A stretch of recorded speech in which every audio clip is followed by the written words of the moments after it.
There might be more famous outlaws out there who roamed the Wild West, but few of them, if any, were deadlier than John Wesley Hardin. He bragged about gunning down over 40 men, although newspapers of the time were only able to corroborate around 25 victims. Even so, this is still a lot more than other notorious gunmen of the time, such as Billy the Kid, Jesse James, or Wild Bill Hickok. Hardin branded himself the deadliest killer of them all, but as you were about to find out, he was also a man who was a lot more interested in creating an image for himself than speaking the truth. There are many claims he made, which at this point are simply impossible to corroborate fully, like the time he killed a man for just snoring too loudly. But the same can be said for most other figures of the Wild West, and most other figures on this channel, in fact. When you become famous and enough time passes, the truth always gets mixed in with a bit of exaggeration and legend. So we will do our best as we bring you the violent and bloody story of the outlaw John Wesley Hardin.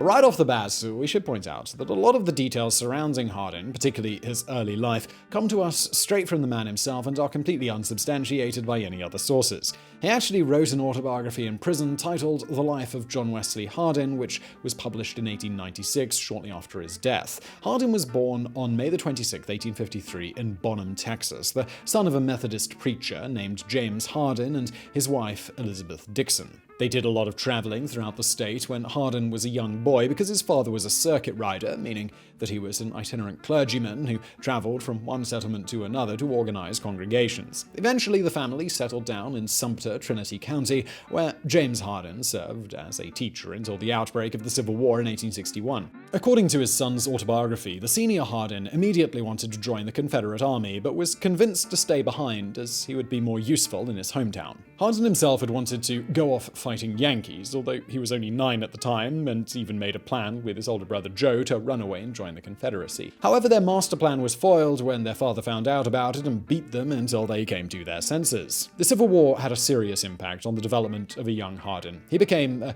typical Confederacy supporter who considered slavery the white man's right and resented all minorities, but particularly black people. It was only a few more years until John Wesley Hardin first showed off his extremely violent nature.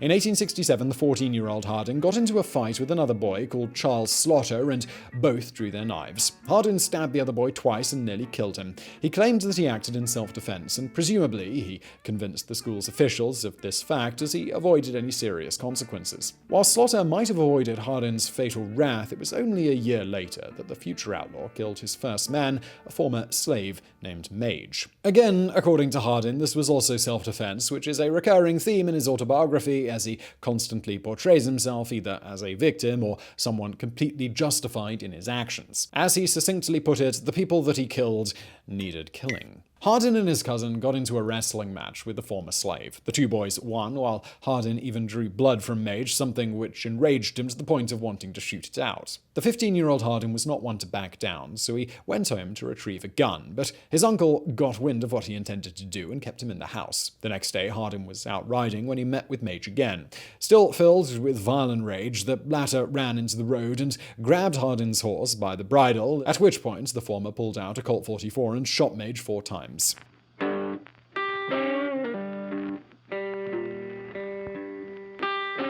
Mage died a few days later, and Hardin saw himself forced to go on the run. Again, in his own version of events, Hardin painted himself as the victim, one who would have never received proper justice from the courts as they became filled with northern bureaucrats and agents and other inveterate enemies of the South. Hardin had the same bitter loathing and prejudice for Union soldiers that he did for minorities. While it's feasible that his first 2 violent encounters could have been self-defense, the third one made it clear that John Wesley Hardin was a cold-blooded murderer, plain and simple. Soon after the death of Mage, an arrest warrant was issued for Hardin's arrest. Authorities got a tip on where he was hiding and sent Union soldiers to take him in, but the outlaw caught wind of the incoming posse from his brother Joe and waited for them in ambush. As Hardin himself put it, he had no mercy on men who he knew only wanted to get his body to torture and kill. Armed with a shotgun and a revolver, Hardin waylaid the 3 Union soldiers, gunned them all down, and buried their bodies in the bed of a nearby creek.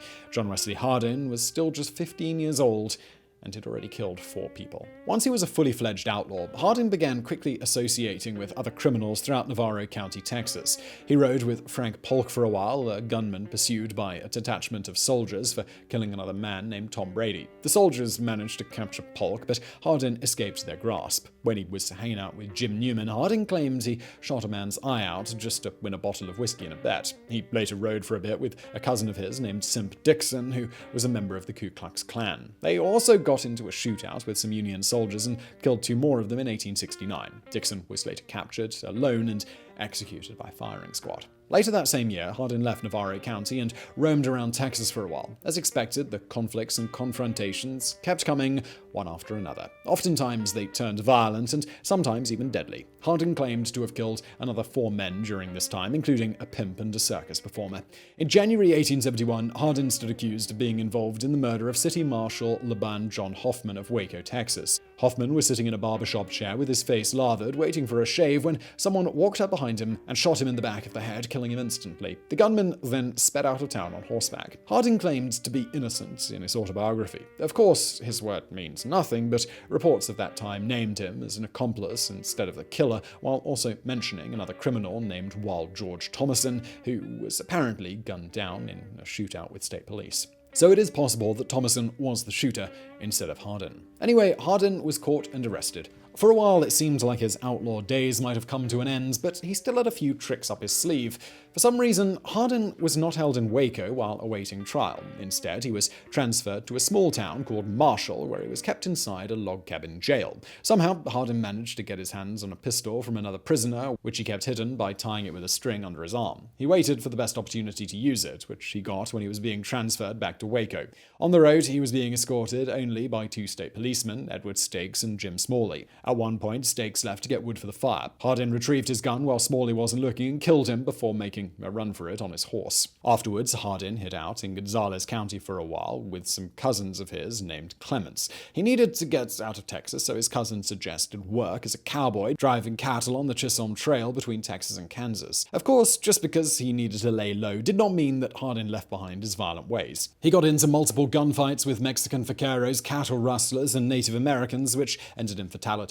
Nobody's really sure how many victims Hardin claimed, but according to him, he could have killed up to 8 people just in the few months that he served as a cattle driver.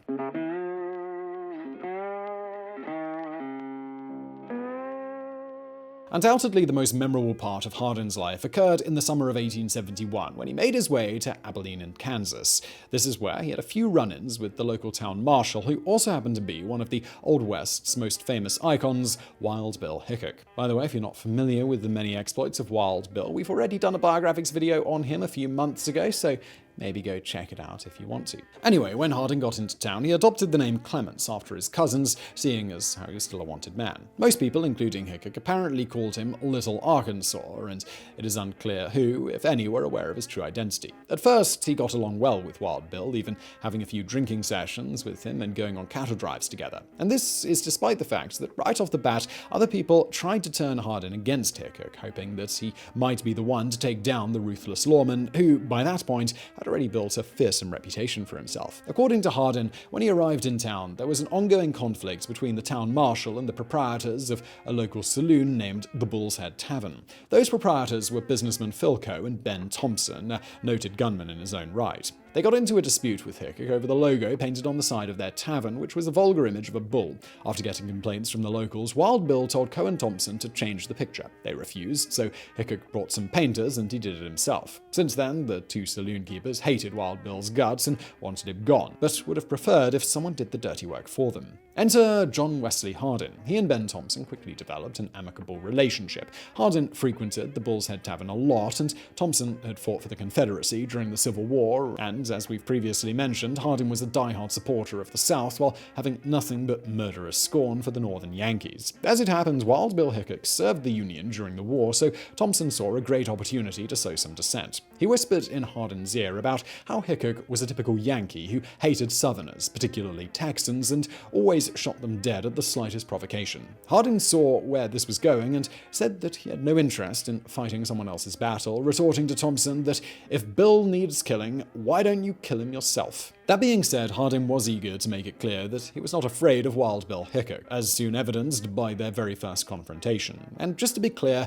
we're not saying we believe for a minute this is what actually happens, but we are relating the story exactly as told by Hardin in his autobiography. One day he was bowling in one of the saloons, making a lot of noise with a bunch of other Texans. Hardin still had his guns on him, even though he was supposed to disarm when in town. The marshal entered the tavern and told them to keep it quiet, and that's when he saw that Hardin was armed. The two of them exited the saloon peacefully, but Hardin acted reluctant to give up his guns. Not one known for his patience, Wild Bill drew his own revolver and went to arrest him. Hardin slowly took out his weapons and handed them towards Hickok, butt first. The marshal reacted to grab them, but Hardin quickly spun them around in his hand so that all of a sudden, Wild Bill had two barrels in his face and was forced to surrender his own gun. The trick was known as the road agent spin, or the curly bill spin. As if this wasn't fantastical enough, half the city soon gathered around them, cheering on Hardin and encouraging him to shoot Hickok dead. At this point, the marshal began pleading with the outlaw not to let the angry mob gun him down, a request that the noble and heroic Hardin acquiesced to by shouting that it was his fight alone and that he would kill the first man that fires a gun. Afterwards, Hickok tried to befriend Hardin by telling him, "You're the gamest and quickest boy I ever saw. Let us compromise this matter, and I will be your friend. Let us go in here and take a drink, as I want to talk to you and give you some advice." And the two indeed went into a private room, had a few drinks, and came out as friends. And that's the story of the day that John Wesley Hardin drew on Wild Bill Hickok. At this point, you might be able to see why most Wild Bill historians don't take Hardin's autobiography seriously and consider it more of a presentation of his personal fantasy than a factual historical account. There are quite a few problems with the story, starting off with the idea that Wild Bill Hickok would fall for such a trick in the first place. It's not impossible, but it's highly unlikely given how cautious he was around other gunmen, and even if he did, even more outlandish was the idea that Hickok would just let the whole thing go after a few drinks, especially when Hardin had just humiliated him in front of the whole town and basically destroyed his reputation as a fearsome gunslinger. Then there is also a total lack of other sources, as Hardin himself was the only one to mention this event, and last but not least, Hardin only started sharing this tale after Hickok had already died.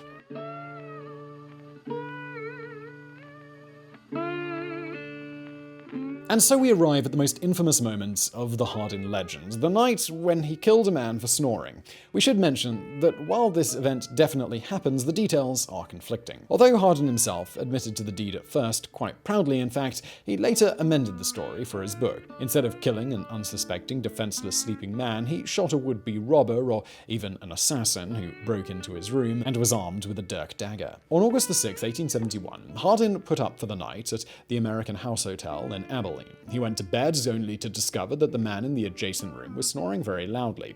Whether the man was a complete stranger or a confederate of Hardin's is uncertain. Either way, Hardin got so annoyed with him that he began shooting through their shared wall. It's unclear if the outlaw intended to kill the man from the outset or if he just wanted to wake him up and scare him, but at least one bullet hit the sleeping man, who died in his bed. Everybody heard the shots, and while they may not have realized yet that Hardin killed a man, he still broke the law by shooting his guns within city limits. Hickok and his deputies were on their way, so Hardin had to make a quick getaway. He did not have time to get dressed, so he left in his nightclothes. He climbed out of his window and onto the porch roof. He jumped down into the street and hid inside a haystack, where he slept until morning. When the sun came, Hardin crawled through a cornfield until he ran into a lone cowboy and stole his horse, making his exit from Abilene. He would never return. A few days later, a newspaper reported his crime, simply noting that a man was killed in his bed at a hotel in Abilene Monday night by a desperado called Arkansas. The murderer escaped. This was his sixth murder.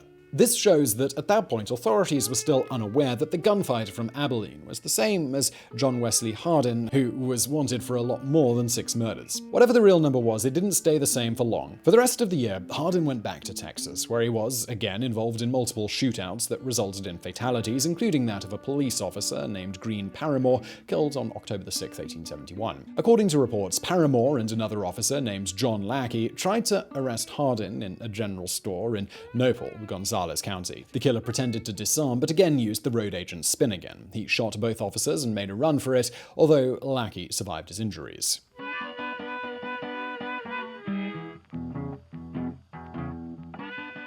The year 1872 saw Hardin make an attempt to settle down. He married a woman named Jane Bowen, and the couple had 3 children together. At one point, he was injured in a gunfight and turned himself into the authorities, thinking he was going to die. However, Hardin made a full recovery and soon had a change of heart once he realized that he was going to be charged with multiple murders. He escaped from jail and went on the run again. In 1873, Hardin was in DeWitt County, Texas, where he found himself embroiled in one of the longest and bloodiest rivalries of the Old West, the Sutton-Taylor feud. The exact origins of this conflict are a bit murky, but the animosity between these two families erupted into a full-blown feud in 1868 when William Sutton, a deputy sheriff in Clinton, Texas, shot and killed Charlie Taylor during an arrest for horse theft. Later that same year, Sutton killed another member of the Taylor family named Buck, as well as an associate called Dick Chisholm during a saloon fight. Hardin joined the feud a few years later on behalf of the Taylors, who were introduced to him through his cousins, the Clements. By the time the dispute ended in 1876, thanks to the intervention of the Texas Rangers, at least 35 people had been killed. How many of them died at the hands of John Wesley Hardin is hard to say, as even he remained vague about his involvement in his book. He definitely took part in the murder of lawman Jack Helm, although he may have been an accomplice, while Jim Taylor was the one who actually pulled the trigger. On May 26, 1874, Hardin celebrated his 21st birthday. By this point, he'd already killed dozens of men, and yet never really suffered any serious consequences for his actions. But his next murder would be the one that would finally land him in hot water. Hardin was in a saloon in Comanche, Texas, drinking with some of his associates in honor of his birthday. They got into a fight with Deputy Sheriff Charles Webb and gunned him down. Hardin himself managed to make a run for it, although some of his accomplices were arrested, taken to jail, and later killed by an angry mob. This ended Hardin's involvement with the Sutton-Taylor feud, as he had to flee the state, traveling first to Alabama and then to Florida. He was finally captured in 1877 in Pensacola, Florida, and transferred back to Texas to stand trial.